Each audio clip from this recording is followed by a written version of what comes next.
We are here at the Public Sector Zone at Next. I'm here with Bryce. Bryce, thank you so much for being here. Oh, thank you for having me.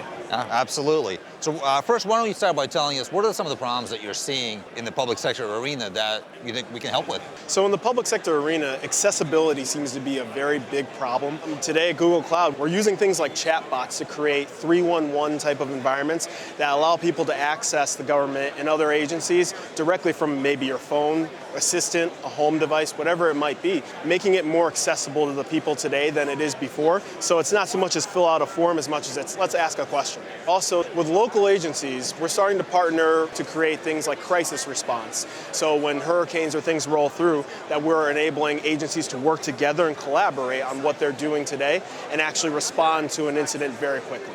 One of the things that I think these folks would have a lot of concerns with would be things around, privacy and security. How are we making public sector and government customers, comfortable that we're protecting their data?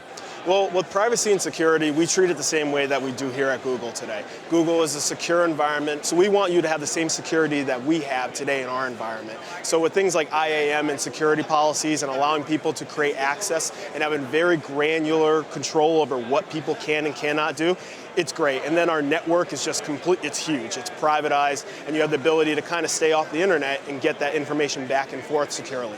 Awesome, thank you so much.